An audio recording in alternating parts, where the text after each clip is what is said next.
జై సద్గురు బ్రహ్మరాజుకి జై.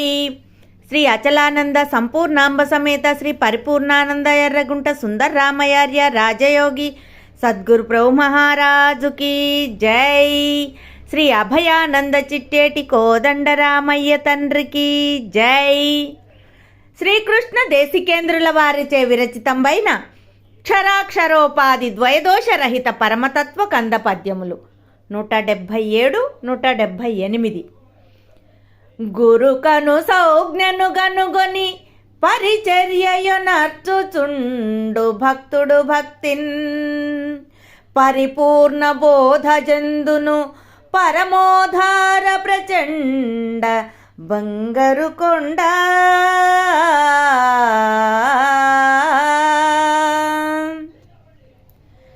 ప్రాకటముగ నిద్దురైక ఏ కథలను వినినరాదు ఈ బోధందున్ రాకుండదేమి చిత్రమో ప్రాకృత నరమూకకెల్ల పావన చరిత.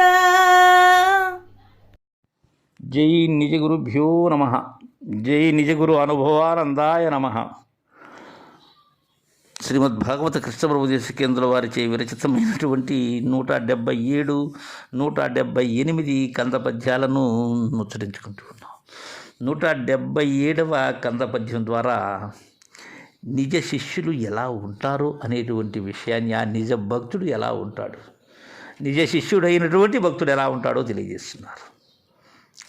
నాయన శిష్య, గురు కను సౌజ్ఞను గనుగుని పరిచర్య ఎనర్చుచుండు భక్తుడు భక్తిన్ పరిపూర్ణ బోధ చెందును పరమోదార ప్రచండ బంగరు కొండ.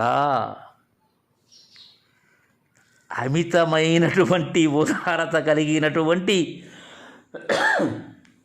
చండమార్తాండ ప్రచండమైనటువంటి, ఎవరికి సాటి రాని, ఎవరు అందుకోలేనటువంటి బంగారు కొండ అని సంబోధిస్తూ ఉన్నారు శిష్యుని. నిజంగా అలాంటి శిష్యులు అరుదు. గురువు యొక్క కరుణకు పాత్రులై గురుని అనుగ్రహాన్ని పొంది గురు శిష్యులు లేని స్థితికి చేరినటువంటి వారే పరమోదార ప్రచండులు. వారు ఉదారత కలిగినటువంటి వారు. గురు భక్తిలో, గురు సేవలో ఉదాసీనత లేనటువంటి వారు. ఎలా అంటే, గురు కను సౌజ్ఞను గనుగుని పరిచర్య యొనర్చుచుండు భక్తుడు భక్తిని. గురువునికి ఏదైతే కావాలన్నో అది గురువు యొక్క చూపు ద్వారానే కనుగొంటాడు నిజ శిష్యుడైనటువంటి వాడు. గోప్యాన్ని కూడా అలానే కనుగొంటాడు. ఆ గురు సౌజ్ఞలోనే దర్శిస్తారు, ఆ కను సౌజ్ఞలోనే దర్శిస్తారు. ఇక్కడ 2 రకములైనటువంటి భావాలు తెలియజేస్తున్నారు కృష్ణ ప్రభు దేశికేంద్రుల వారు. గురువు మనసులో ఉన్నది, గురువు చూపులో ఏదైతే ఉన్నదో భావం, దాన్ని వెంటనే పసిగట్టి దానికి సగినటువంటి పరిచర్య ఎనర్చేటువంటి వాడు భక్తుడు. అంతేగాని గురువుగారు చెప్పి బ్రతిమలాడి, నాయన నాకు అది చెయ్యి, ఇదో ఫలాన్ని చెయ్యి అంటే చేసేటువంటి వాడు కాదు. గురువు అంతరంగాన్ని గమనించి పరిచర్య శుశ్రూషలు ఎవరైతే చేస్తారో వారు శిష్యులు. ఇంకా గురువు యొక్క కనుసౌజ్ఞలోనే ఉన్నది గోప్యమంతా కూడా. గురుని సూత్రంలోనే ఉన్నది. నేత్రద్వారమున ఎలిగేటువంటి ఆ పాప ఏదైతే ఉన్నదో ఆ పాప మధ్యమున ఉండబడేటువంటిది, ఎగరజిమ్మేటువంటిది కూడా గురు కను సౌజ్ఞలోనే ఉన్నది శిష్య. అది కనుగొని పరిచర్య యొనర్చేటువంటి వారే నిజమైనటువంటి భక్తుడు. అలాంటి వారు భక్తిని పరిపూర్ణ బోధ చెందును. వారు చెందుతారు పరిపూర్ణ బోధను, వారు పరిపూర్ణులవుతారు. మిగిలినటువంటి వారు అవుతారా? కారు. ఎవరైతే గురువు యొక్క ఆజ్ఞానుసారముగా వర్తిస్తారో, ఇంకా గురువు యొక్క నేత్ర సౌజ్ఞను కనుగొని తద్విధానంగా ఆచరణ నిర్వహిస్తారో అలాంటి వారు భక్తుడు. వారు పరిపూర్ణ బోధ స్థితి పురుషులు. అందుకే శిష్యుని నీకు అలాంటి స్థితి ఉన్నది కాబట్టి పరమ ఉదారమైనటువంటి ప్రచండ బంగారు కొండ అని, ఎందుకంటే శిష్యుని అమిత వాత్సల్యంతో తెలియజేస్తూ ఉన్నారు. తదుపరి 178వ కంద పద్యం ద్వారా చక్కని నీతిని మనకు తెలియజేస్తూ ఉన్నారు. ప్రాకటముగా శిష్య నిద్దుర ఇక ఏ కథలను వినిన రాదు, ఈ బోధంతం రాకుండదేమి చిత్రమో ప్రాకృత నరమూకకెల్ల పావన చరిత. పావనమైనటువంటి పతిత పావనమైనటువంటి చరిత కలిగినటువంటి వాడా. 176లో నరనుత చరితుడు శిష్యుడు, ఇక్కడ పావన చరితుడు శిష్యుడు. అంటే ఈ నరమూక ఏదైతే ఉన్నదో వారి యొక్క విధానాన్ని చెప్తూ ఉన్నారు.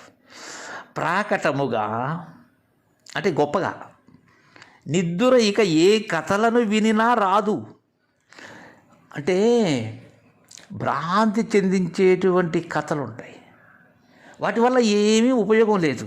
ఆ కథలు మాత్రం ఎంతో శ్రద్ధగా వింటారు.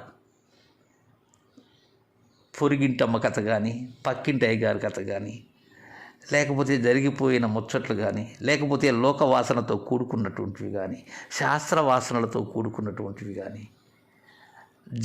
జరిగినటువంటివి జరిగినట్లుగా కాకుండా ఇంకాస్త వాటికి భిన్నమైనటువంటి వర్ణాలను పూసి కథలుగా చెప్పుకుంటూ ఉంటారు. అక్కడ జరిగింది ఒకటైతే దానికి విపరీతార్థాలు చేసేటువంటి విధానంతో చెప్పుకునే కథలు వినేటప్పుడు మాత్రం రెప్పలు రెండు విచ్చుకునే ఉంటాయి, రెప్పలు రెండు కలుసుకోవప్పుడు నిద్ర రాదు, ఏ కథలు విన్నా రాదు. ఈ బోధందున్ రాకుండదు ఏమి చిత్రమో, ఎందుకంటే ఈ బోధలో రాకుండా ఉండటం లేదు. నిద్ర వచ్చేస్తుంది ఈ బోధలో, రాక ఉండదు. అది ఏది నిద్ర, అదేమి చిత్రమో, అది ఏందో, అది ఎందువల్ల వస్తుందో. నిజమైనటువంటి మేలైనటువంటి ఈ బోధ వినేందుకు నిద్ర వస్తుంది. ఎవరికి? ప్రాకృత నరమూకకు. ఎవరు ప్రాకృత నరమూకలంటే గత జన్మలో చేసినటువంటి దుష్ట కర్మలకే, అంటే గతంలో వారి యొక్క ఆచరణ ఆ విధముగా ఉన్నది, పుట్టినదాదిగా వారి యొక్క ఆచరణ దుష్కర్మల యొక్క పాలు పడి ఉన్నది. అది కాబట్టే వారు ఈ బోధ వినేటప్పుడు హాయిగా జోలపాటలాగా నిద్రపోతారు, కానీ పూర్ణ బోధ వినరు. వీరిని మనం చూస్తూ ఉంటాం. శిష్య చక్కగా గురువుగారు బోధ చెప్తూ ఉంటారు, హాయిగా ఎదురుగానే కూర్చొని రెండు కన్నులను మూసుకొని చాలా తదేకమైనటువంటి గాఢ సుషుప్తిలోకి వెళ్ళిపోయి ఉంటారు కొందరు. అదే వ్యర్థమైనటువంటి కథలు ఉంటాయి కదా, అంటే అవి లోకముచ్చట్లు కావచ్చు, తన ముచ్చట్లు కావచ్చు, ఇతరుల ముచ్చట్లు కావచ్చు, అలాంటి వాటికి మాత్రం నిద్ర రాదు. అవి పనికి మాలినటువంటివి అయినప్పటికీ కూడా వాటికి నిద్ర రాదు. నిద్ర దేనికి వస్తుంది? ఈ బోధందున్ ఎందుకు రాకుండా ఉండటం లేదు? ఇది వచ్చేస్తుంది నిద్ర, అదేమి చిత్రమో అని మనకు కృష్ణరావు దేశికేంద్ర వారు 178వ కంద పద్యం ద్వారా తెలియజేశారు. జై గురుదేవా.